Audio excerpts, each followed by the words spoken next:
श्री गुरु चरण कमलेभ्यो नमो नमः। बहुनाम जन्म नामन्ते ज्ञानवान प्रपद्यते वासुदेव सर्वमिति सा महात्मा सुदुर्लभा।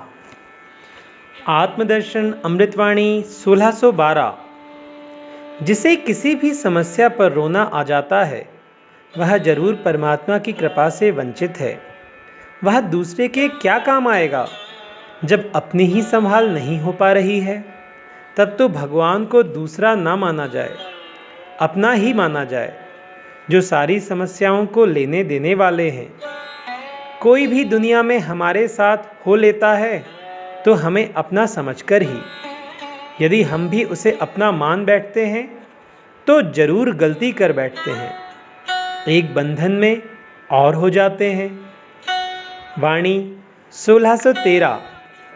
जैसे आई हुई नदी में नाव उलट जाए तो चुपचाप शांत हो जाने से स्वतः ही बहकर पार हुआ जा सकता है, पर चारों ओर हाथ पैर मारने से डूबने के अलावा चारा नहीं होगा, क्योंकि जोरदार बाढ़ के किनारे का कुछ पता नहीं चलता कि किधर जाएं किधर नहीं।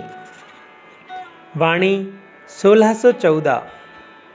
जब तक जीवन में भीषण तूफान नहीं आता तभी तक चाहे जितनी मनमानी कर लें, पर आगे तूफान के बेग में सब उड़ जाएगा, नष्ट हो जाएगा। वहाँ अपना कोई वश नहीं चलता। इसलिए तो भगवत प्रेमी कोई बड़ी समस्या विपत्ति या जीवन का समय करीब आए उसके पहले सब निपटा लेते हैं। वाणी 1615। यहाँ जो जैसा चलता है भगवान भी उसके साथ पीछे वैसे ही चलते रहते हैं। उन्हें यह सोच रहता है कदाचित कोई कभी भी मेरी याद करने लग जाए। आखिर वे ही तो बने हुए हैं हर रूप में। पुकार तो व्यक्ति करता ही रहता है, पर कभी परिवार की, कभी धन वैभव की, तो कभी मान मर्यादा की। ये सभी बातें व्यक्ति को बहुत भटकाती खोज कराती हैं, क्योंकि ये सब घनघोर वन की तरह हैं, जहाँ कुछ भी ढूंढने में नहीं आता, जहाँ मनुष्य भटका हुआ है। इसलिए तो भगवान सबके साथ सदा रहते हैं। कदाचित कोई कभी भी उनका नाम पुकार उठे। वाणी 1616। द्रौपदी भगवान को बहुत चाहती थी, मानती थी, पर संसारिक कामों में जैसे व्यक्ति अपने मन में मस्त रहता है, वैसे ही वह भी सोचती थी कि शायद परिवार वाले, संबंधी जन मेरी रक्षा करेंगे, परंतु ऐसा नहीं हुआ।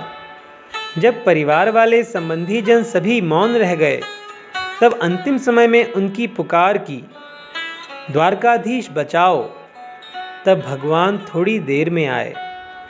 उन्हें तो उसे हृदयेश्वर कहकर पुकारना चाहिए था, क्योंकि अपनों के तो वे पास ही रहते हैं। वाणी 1617। जब तक व्यक्ति अकेला नहीं होगा तब तक संसार की पुकार करता ही रहेगा, और तभी तक उसे परेशानी मिलती रहेंगी, उससे तरह तरह की हिंसा होती रहेगी। अंततः जब वह अकेला होगा, रह जाएगा, तभी सच्ची पुकार कर सकेगा परमात्मा से। तभी हमारी दूरी परमात्मा से समाप्त हो पाती है। इसलिए तो अहंकार समाप्त करने के लिए परमात्मा व्यक्ति को अकेला बेसहारा कर देते हैं। वाणी 1618। गज भी अपने साथियों सहित बहुत गर्व में था, पर जब ग्राह ने पाला पड़ गया तो एक एक करके सारे साथी भाग खड़े हुए। तब अकेला का अकेला रह जाने पर वह भगवान की पुकार कर सका। फिर वहाँ कौन देरी थी। वाणी 1619। जब सारे बंधन टूटकर एक हो जाते हैं, कोई अपना संबंधी नहीं होता, वहाँ ही परमात्मा का कुछ स्वरूप हमारे सामने प्रत्यक्ष होता है।